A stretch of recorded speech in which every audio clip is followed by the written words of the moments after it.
We've got a big update on Derion Kendrick, who will be the Rams starting running back on Sunday, and the Rams' path to victory over the Steelers. That's coming up next here on Locked On Rams. You are Locked On Rams, your daily Los Angeles Rams podcast. Part of the Locked On Podcast Network, your team every day.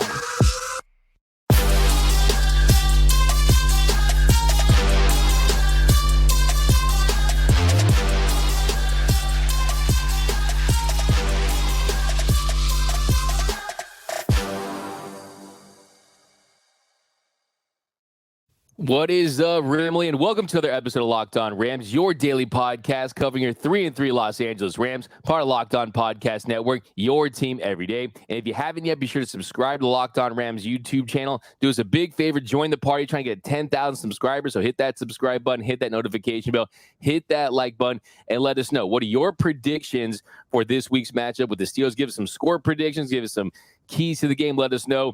My name is Doug McCann. My friends call me D-Mac. You can follow me on X and Instagram at DMAC_LA. I've been covering LA sports for over a decade. Sports Illustrated, 24/7 Sports, Dodgers Nation. Now the Rams for Locked On. And as always, I'm joined by the Rams pre, half, and post-game show host for the Rams flagship radio station, ESPN 710 LA. He's in his 8th season covering your Los Angeles Rams, the people's champ, Mr. Travis Rogers. You can follow him on X at Travis Rogers. And on today's show, we've got the Rams' path to victory versus the Steelers. We've got an update on some injuries on Derion Kendrick. We're talking about some predictions, some bold predictions for this one. But first, just a reminder that this episode of Locked On Rams is brought to you by PrizePicks, the easiest and most exciting way to play daily fantasy sports. Go to prizepicks.com/LockedOnNFL and use code all lowercase LockedOnNFL for a first deposit match up to $1. Now, Travis, before we get into this game, I do want to point out that Shawn McVey did address the media, and he talked about whether or not he was going to miss a game because of the birth of his child. And he said, "I'm not going to miss a game. My son knows better than to come during a game." I just want to say, Travis, I would not miss an episode of Locked On Rams if it was for the birth of one of my children. Well, good. Then your children have been properly coached up the way that Coach McVay's has. And the funny thing is, while he's joking, I think there's also probably a part of him that thinks he might be able to control such an event. So he's a football coach, to be sure. We were kind of joking on my radio show, like, what if all of a sudden you just see him in the middle of the second quarter just take his headset off and start walking towards the tunnel? Like, what happens at that point? I'm sure Raheem Morris is ready to step in, but do you leave in the middle of the game? I bet he probably would. His son knows better. He already said, right? Okay. Yeah, right, he gets, right. He knows the deal. But let's dive into this matchup because, look, this is a game that really is going to change the course of the season. I mean, you go over 500. You got 2 tough road games coming up. This is such a pivotal game for this Rams team, building off the momentum of that Cardinals game, a Steelers team that's really desperate to win. You've seen some of the stats they projected could be 54% Steelers fans. So I encourage By the way, Nation. 54%, I'll take it right now because it's going to be way higher than that. I can tell you for sure 54 is way too low. I've seen the Steelers come through LA before, and they don't come through quietly. There are going to be a million Steeler fans at this game. Steelers fans are everywhere. Got to give them a lot of credit. But the latest on Derion Kendrick, who was arrested on Monday morning after the Rams win over the Cardinals and faces felony charges for carrying a concealed weapon. He was not with the team earlier this week, but Raheem Morris said on Thursday that Kendrick is back in the building and will practice. And we'll wait to see what Shawn McVey has to say today, whether or not he'll play this Sunday. Yeah, I'd be surprised if he didn't play at this point. I think if he was not going to play, we'd know that he's not going to play. I think that, and the charges were reduced from felonies to misdemeanors, and we'll see what happens. But usually if they're going to decide not to play a guy, we know he's not going to play by this point in the week. Now, there's always the possibility that that's the direction they go, but I think he's going to play. Now, what happens moving forward, how this thing is adjudicated, when he has his court dates, all of these other things. But having watched this league for a long time, having seen what this is, this will probably be taken care of. However, it's taken care of in the offseason. And I'd be very, very surprised if he misses time unless something else happens between now and then. Absolutely. I think the fact that Raheem Morris said that he, quote, is glad to have him back, that kind of tells you the feeling towards him. You heard McVey early in the week talk about how he spoke with his mom and how she's been supportive and big during this situation. So it does feel like they do want to get him back. I will say that Morris did express a lot of confidence during that press conference in Duke Shelley, in Trey Tomlinson, who are going to be those next men up at the cornerback position. So even if it is for a week, you need some guys to step up. And even if Derion Kendrick plays, you wonder where his head's at with the stress of this week and not being a full participant throughout the week. But yeah, I think that it does kind of speak to the strength of this locker room, the strength of this culture, and how they feel about him as a teammate to have his back through all this. So it's going to be interesting to see. I think so too. And I think you bring up a good point that, we talked about this on Monday, or I guess it was Tuesday after the news had broken, that by the time that we knew that Kendrick had been arrested.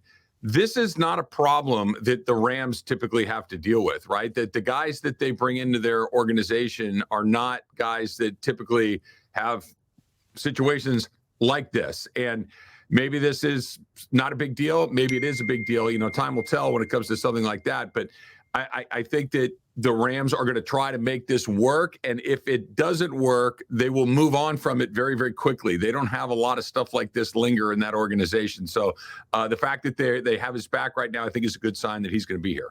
Absolutely. And that's going to be a key. You need the cornerbacks to step up. But first big key to the Rams' path to victory is, will they still commit to the run even with Kyren Williams out, even with Ronnie Rivers out? Because if you look at this Steelers defense, that's where they're vulnerable. That's where you can exploit. I mean, they're 4.8 in yards per carry. That's 29th. Their defense is 19th in run DVOA. And if Kyren Williams was healthy, there's no doubt about it, they'd be pounding the rock. We saw 8 consecutive runs in last week's game. That was the most in the Shawn McVey era. My big question is, does McVey still commit to it? Does he still have confidence on some of these guys, even if they get off to a slow start? Because you know that the little devil on his shoulder is going to be saying, hey, pass the football. He's going to be rubbing his hands saying, oh, let's just pass this baby like 50 times. So will they still commit to the run? I think that's part of the identity of this team. I think it's a above average run blocking unit. You saw Havenstein last week wanting to run. You saw Dodson, and Avala's been one of the best rookies in the league. I still need them to commit to the run,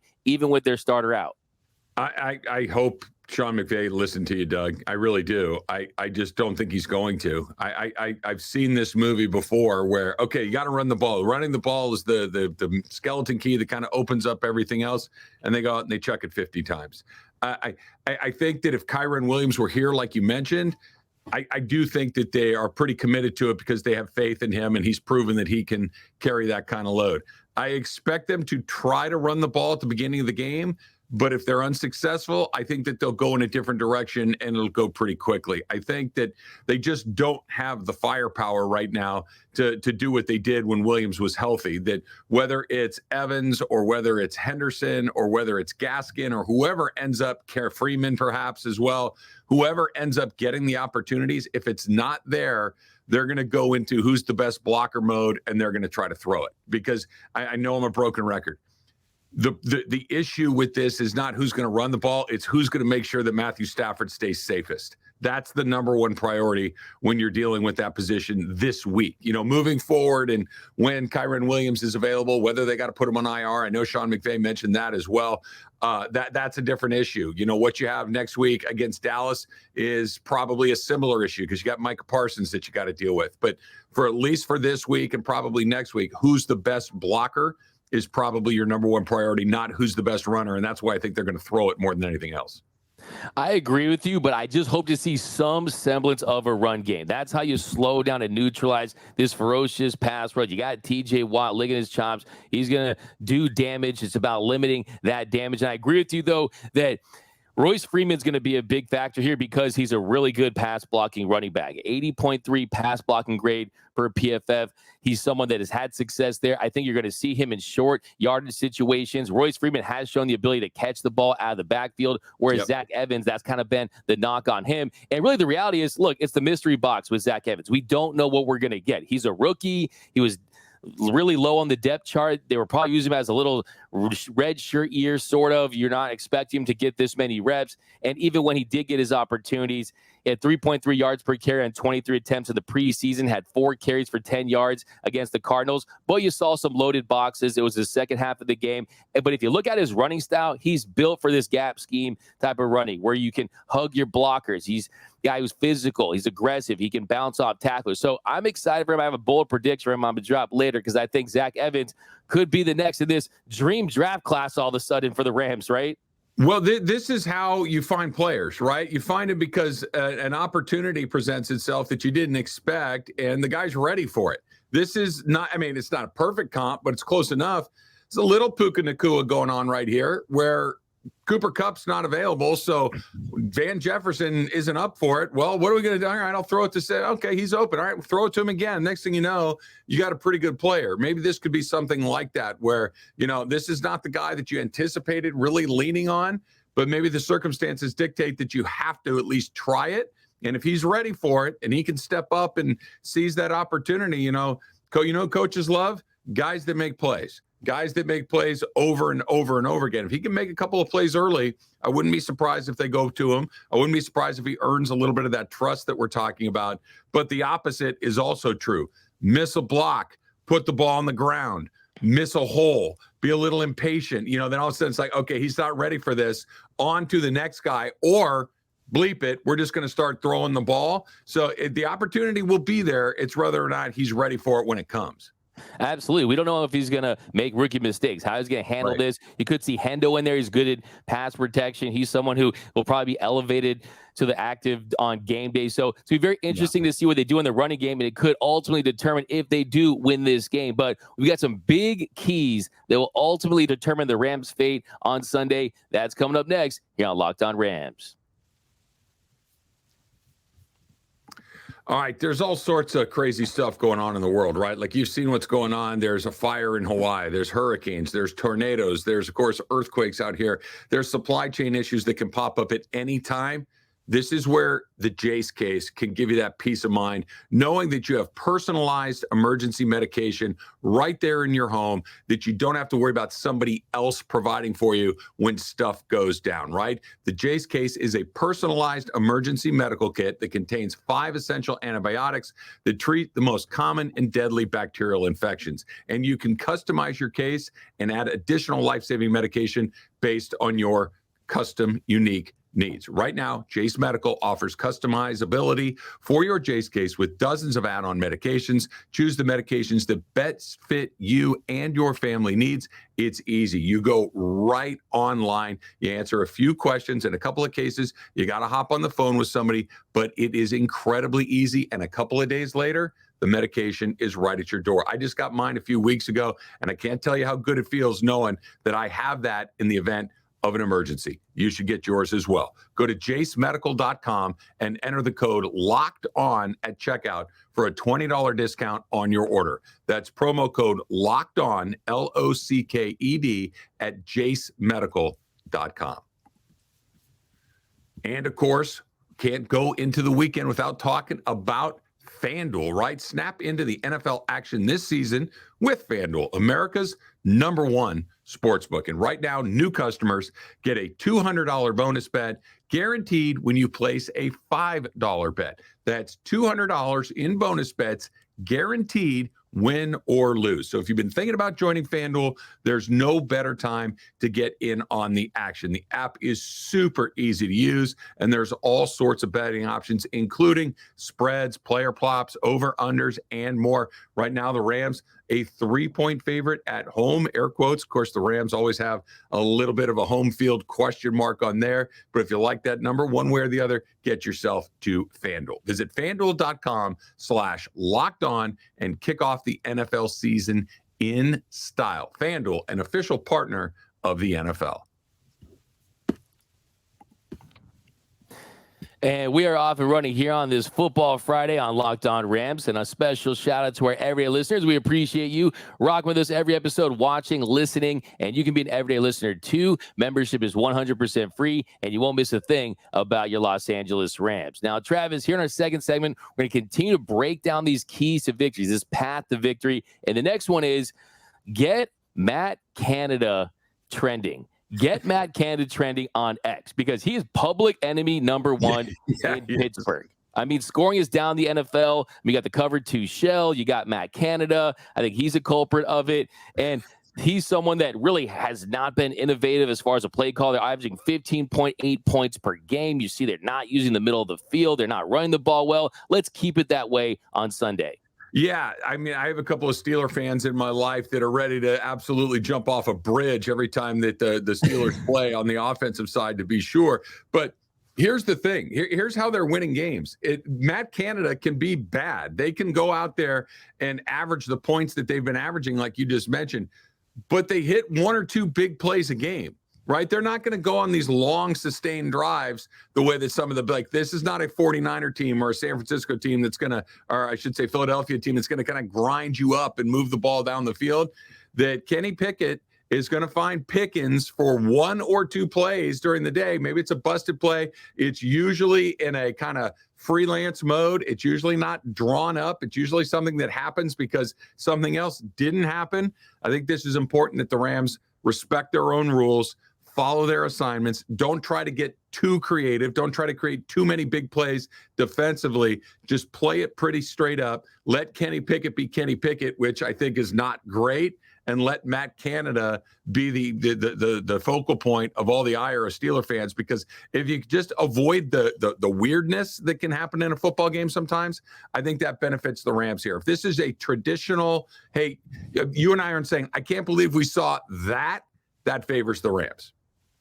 That's a great point, though. They live off those explosive plays. George Pickens, you saw on that 41-yard go-ahead touchdown. You have to find a way to limit those. But, yeah, it'll be very interesting to see if you hear some chants. We want some chants from those terrible towels and those Steeler Nation, the black and gold. If we get those Matt Canada chants, they had a fire Matt Canada chant at like a Penguins game. Okay, let's have that at SoFi Stadium. I mean, look at what Canada has given us. I mean, hockey, Drake, syrup, Jim Carrey, but apparently not a great offensive coordinator. So let's keep it that way. Now, the next one, Travis, is turnovers. We know this Rams team, they can have their turnovers come in bunches with Matthew Stafford, right?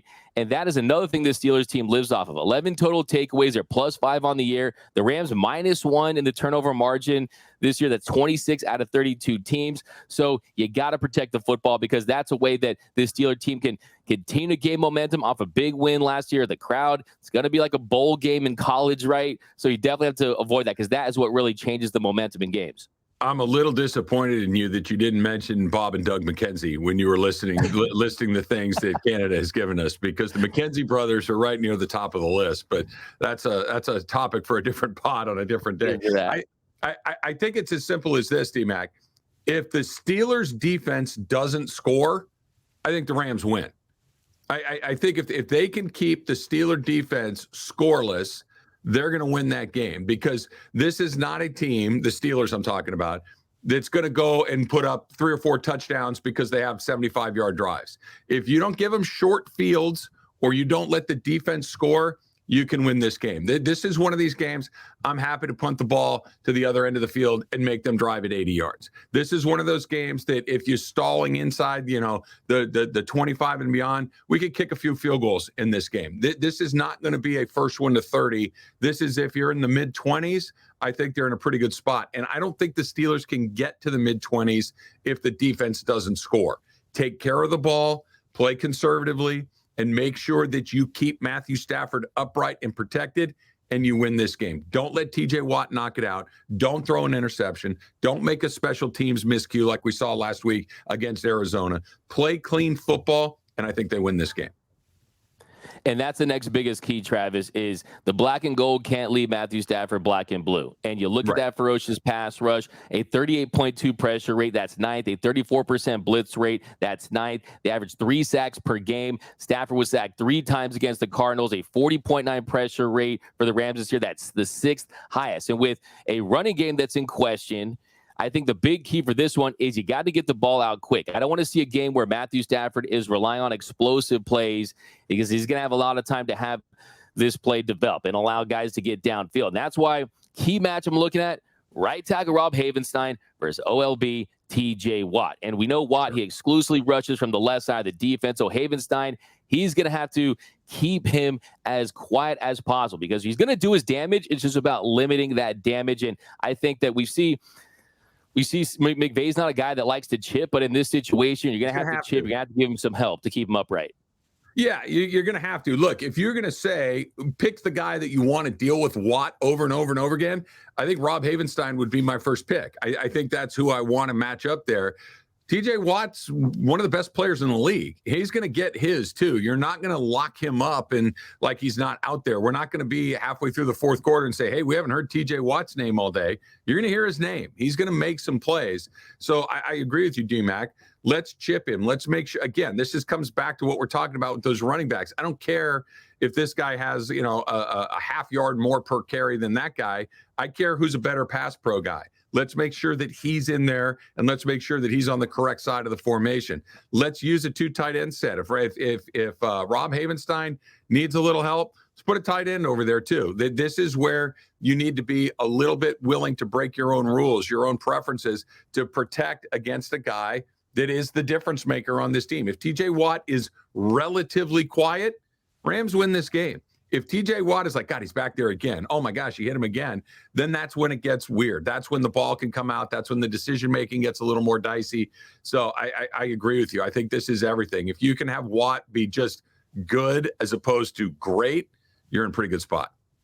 Yeah, and Rams fans know what it's like to have a defensive player that can absolutely ruin a game plan. They can absolutely disrupt a game. And he's relentless. He can power through double teams, just bending under tackles, really everything you could want in a defensive player. Alex Highsmith is another guy that can disrupt this game as well. So that's going to be key, protecting Matthew Stafford, allowing to operate, allowing these receivers to have big games. But coming up next here on Locked On Rams, we have more keys and predictions for Sunday. You're not going to want to miss that. That's coming up next here on Locked On Rams.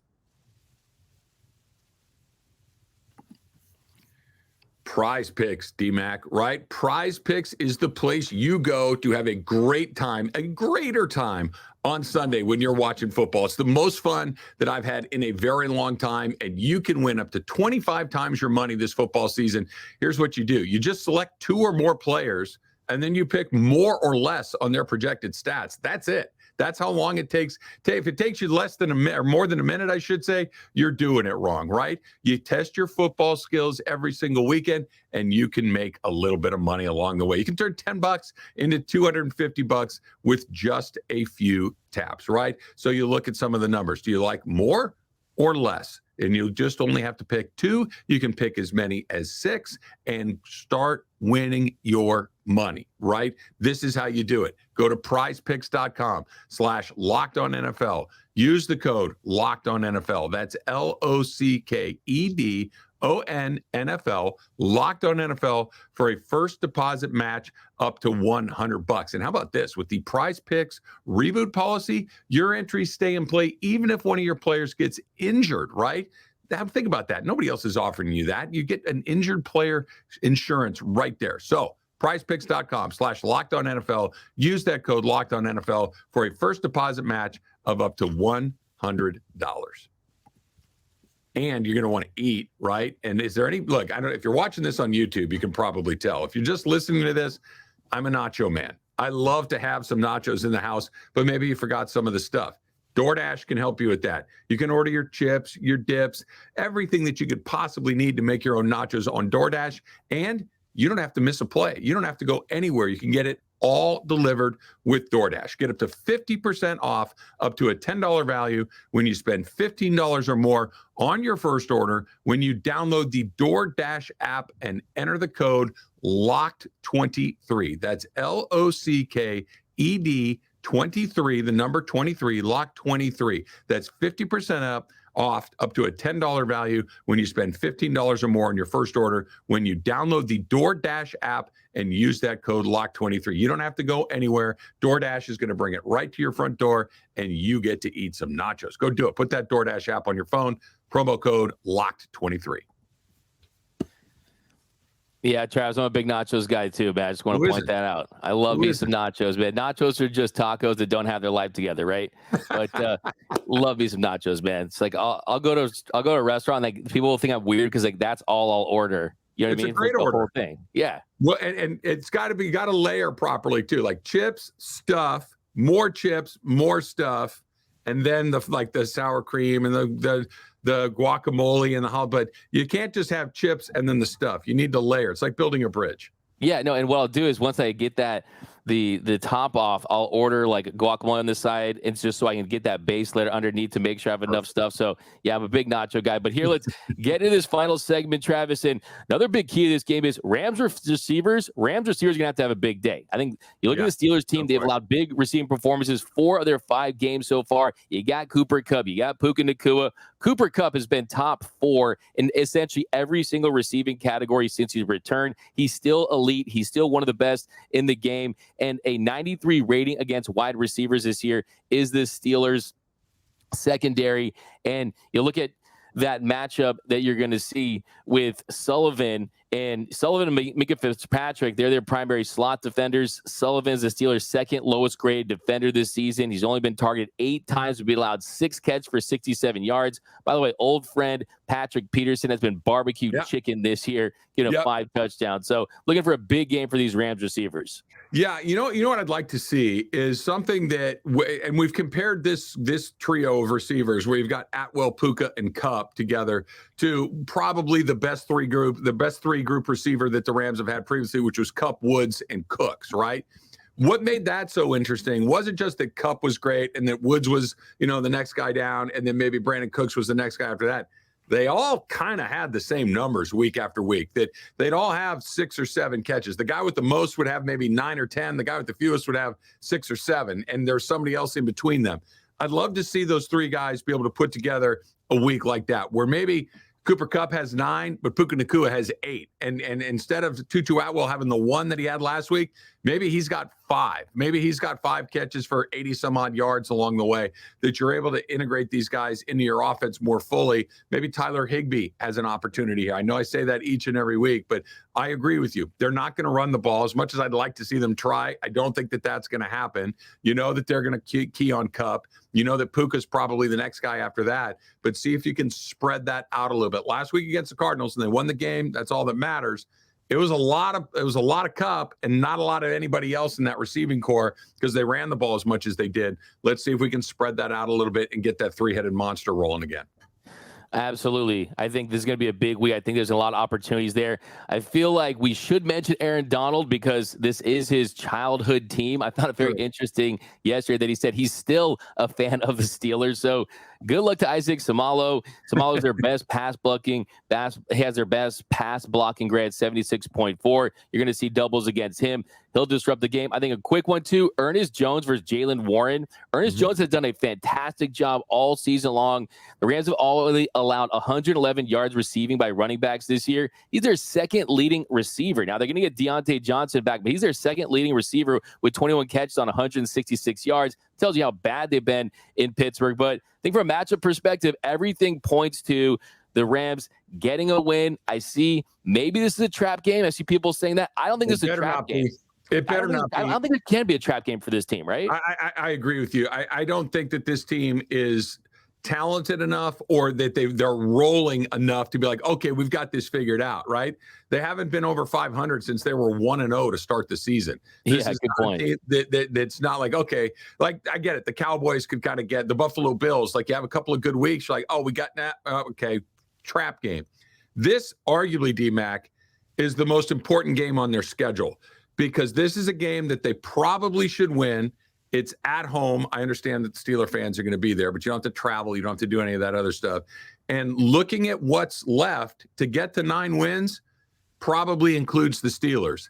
Not getting to 9 wins probably means you didn't beat the Steelers. This is the one because you're going to beat the Giants. You're going to beat the Washington Commanders, probably the New Orleans Saints, both of those games in Los Angeles. Those are opportunities there. But you got Cleveland, which is a toss-up. You got Seattle, which is a toss-up. You got San Francisco, Green Bay, Dallas. All of these are like, I don't know. To get to 9, this one has to be in the W column because without it, now something weird has to happen. It's a huge game on Sunday. It's such a big game. It cannot be overemphasized. I think it's a great point as far as the importance of it, especially because you go on the road, you're missing your running back, you're going to have that bye week. As far as the momentum goes, you could see a slide if you don't win on Sunday. I look at this team, the number I'm looking at is 4. I want to see 4 solid quarters of football for the first time all season, Travis. Also want to see Matthew Stafford not get sacked 4 times. Keep that under 4. I think this offense is going to score points. You look at this Pittsburgh offense, they've been pathetic, 30th worst in the red zone. They haven't been good on third down. Their offensive line has been in shambles. Their run game has been bad. But like you always say, this is the NFL. The margins are very thin. Any team can beat any team on any given Sunday. But I'm going Rams 24-17. Going to be a lot of sad, terrible towels. I don't even care if they sell the terrible towels, the concessions at SoFi on Sunday.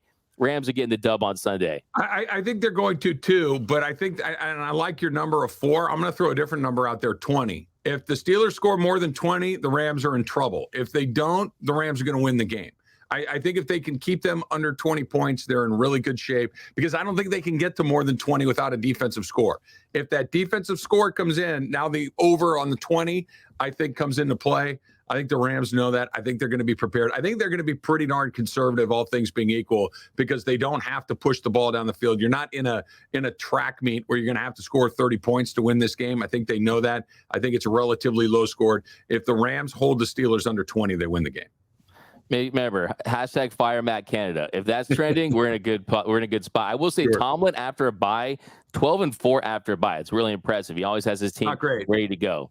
Yeah. But I think the Rams are getting the dub. Hashtag fire Matt Canada. And we'll see you guys on Monday to break it all down. My name is Doug McCain. You can follow me on X and Instagram at DMAC_LA. And as always, you can follow the People's Champ, Mr. Travis Rogers, on X at Travis Rogers. And until next time, whose house? It's Locked On Rams house.